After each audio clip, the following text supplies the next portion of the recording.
Brazil 2019, Part 1, Rio de Janeiro. The journey to Brazil somehow came up almost accidentally. At some point, I received information about promotional airfares, and there in the offer I noticed Rio de Janeiro, so I thought this was not a bad idea at all. I checked the fares and saw they were really quite decent. The next step was to send a message to my friend Snezhana with a brief question. Would you like to go to Brazil in January? She wrote back within half an hour, and although she told me I was completely mad, the important thing was that she said she would. That's why I love my friend. We are alike. Later, during the autumn, that was intensively filled up with work, I barely managed to find the time to figure out the route and book what I could. So at the very beginning of 2019 we were finally ready. You can see the map in the text that you can find on my blog. Anyway, we left Belgrade. That was cold, but without snow at the time. It had snowed before our departure and also a few days after, by which time the two of us were already in the hot, humid and mostly sunny Rio. So, our first destination was Rio de Janeiro. With the prior experience concerning winter vacations in the tropics, we had different layers of clothes, so already before leaving the aircraft we took off the surplus clothes, putting it into our small backpacks. Still, in addition to the heat, it was also very humid in Rio, and that created a rather unpleasant feeling of being sticky. We mostly felt this when we got to our hotel, leaving our luggage at the reception since our room was still not ready, and went out for a short walk. When I was choosing hotel, I agreed with Sneža to book one of the numerous hotels in the direct proximity of Copacabana beach. This one was but some 30 meters or so away from a wide street that runs parallel to this famous beach. Although a hotel of the same category in the center of Rio would be literally half the price, we both agreed that we were in Rio this time and maybe never again, so we felt it worth to give ourselves the treat. Having left the hotel, we walked to a nearby fortress that is located on the south end of the beach, and there we sat in a cafe in order to get something that would refresh us. Although we had slept relatively fine and comparatively long enough in the plane, the nature of flying, the change of the climate, and the unnaturally spent night, after all, made us both feel a little wobbly. Still, we took a short walk along the promontory taken up by the fortress. That gave us a chance to start getting to know our surroundings a little.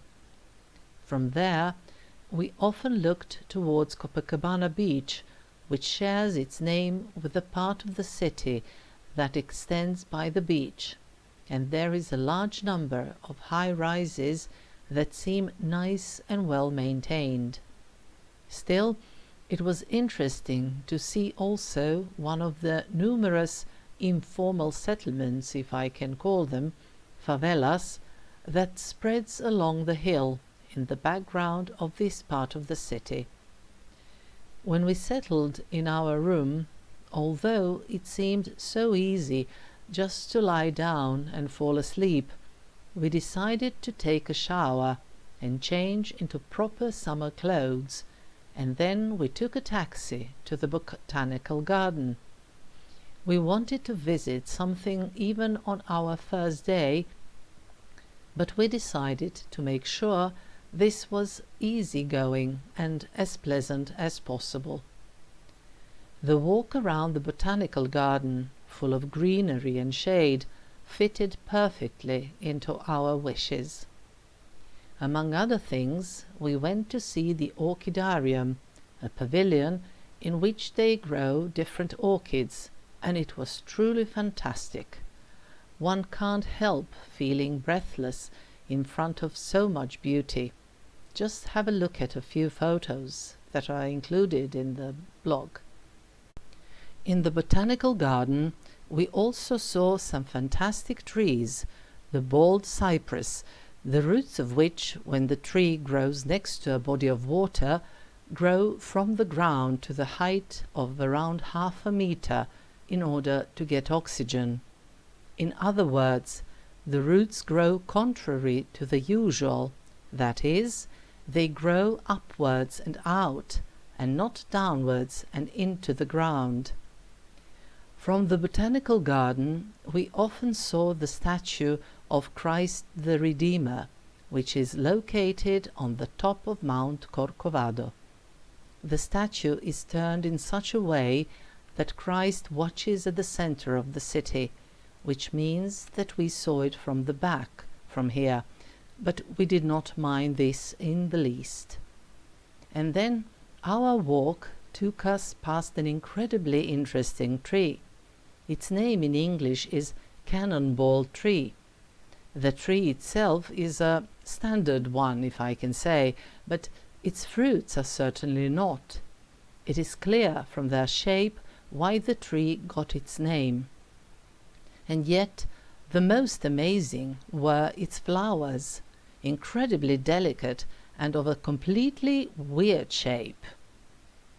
After we had finished with our visit to the botanical garden, we walked slowly to the nearby salt lake, or rather a lagoon, Rodrigo de Freitas Lagoon, and walked along its shore for a little while.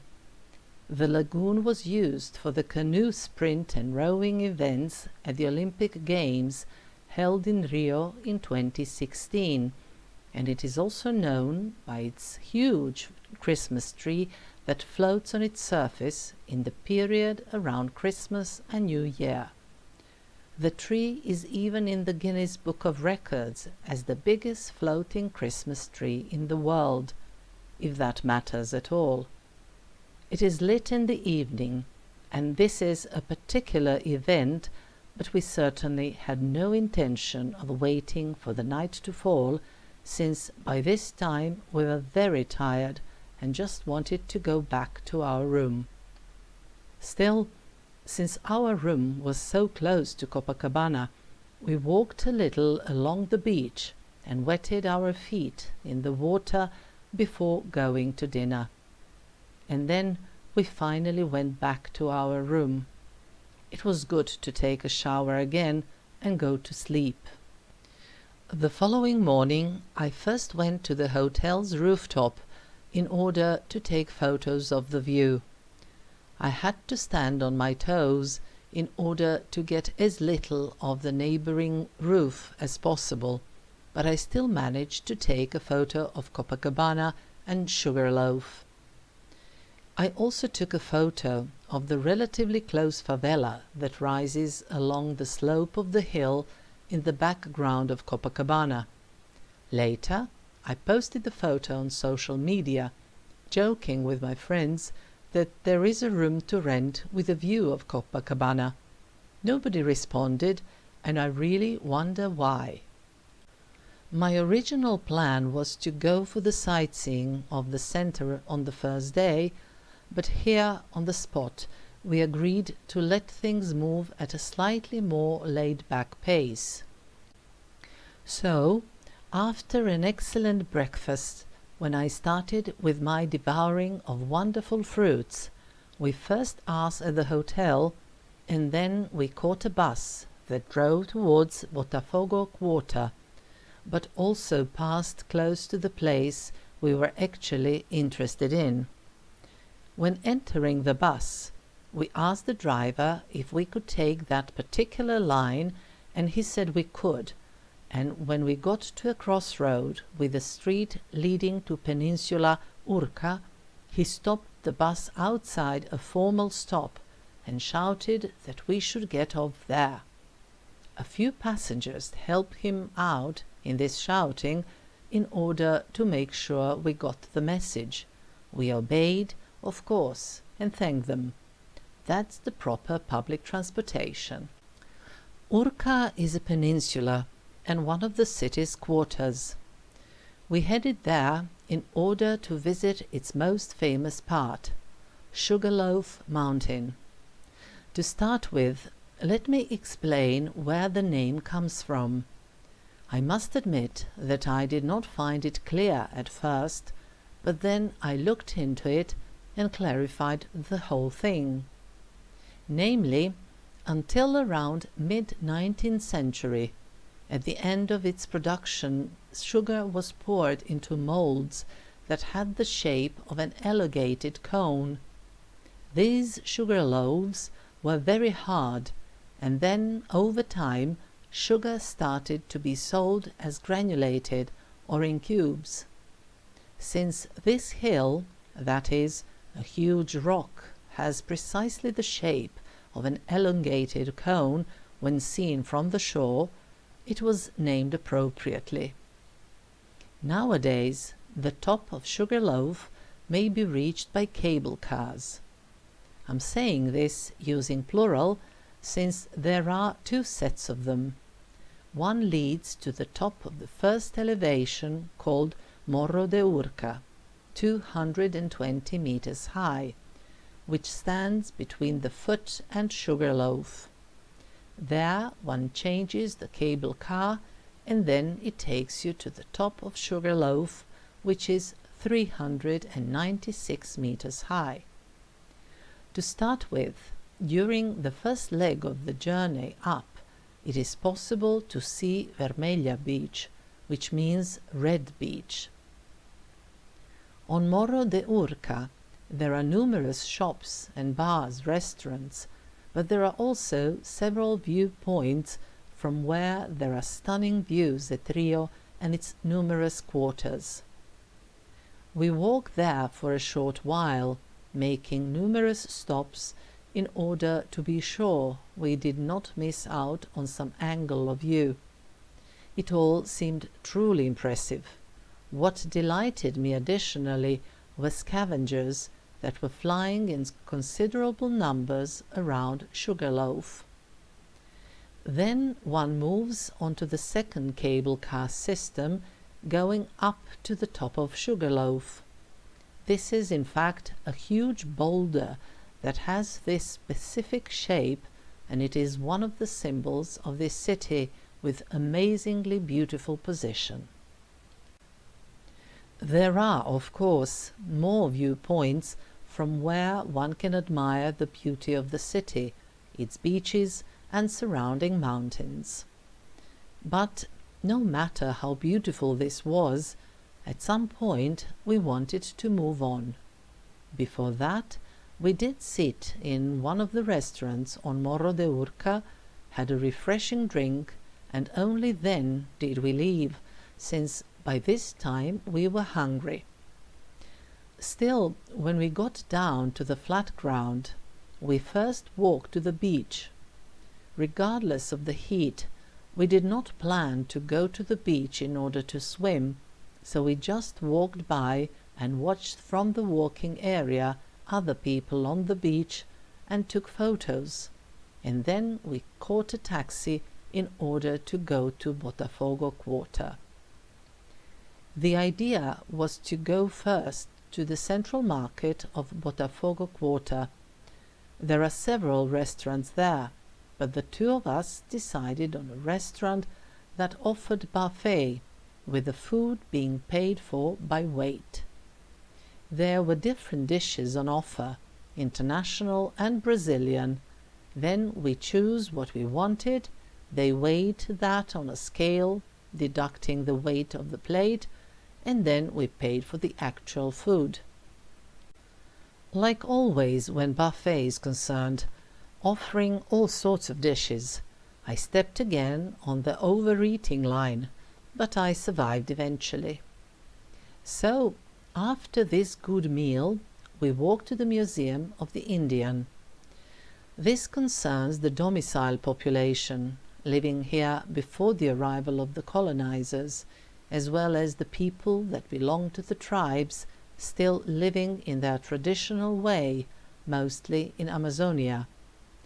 The two of us were very interested in this topic, but unfortunately the museum was closed when we got there, and thus we did not succeed in learning more about this whole matter. Therefore, we continued walking around Botafogo quarter, and from there we saw Santa Marta favela, there with its funicular. Still, following the advice given to all the tourists, we did not try to visit on our own this or any other favela for that matter. Let me first explain what favela is. This is a word in Brazilian Portuguese meaning an informal settlement. Officially, the first settlement of this type was created precisely in Rio at the end of the 19th century, but most of them in Brazil were founded during the 1970s, when there were internal migrations of the people from the poor rural areas to the big cities. Over time, these settlements have become notorious on account of a high crime rate, while the word itself, favela, spread around the entire world, entering different languages. There is an exceptionally good film on the subject that should be seen by anybody who is interested in favelas and the life in them. City of God, called like this after the name of a favela. Concretely, Favela Santa Marta is known from a completely different type of a video recording. This concerns a video clip for Michael Jackson's song They Don't Care About Us. The video was shot on two locations, here in Favela Santa Marta, as well as in the historical center of the city of Salvador. This made Michael Jackson very popular in Brazil, and we often came across his posters or murals on the walls of buildings.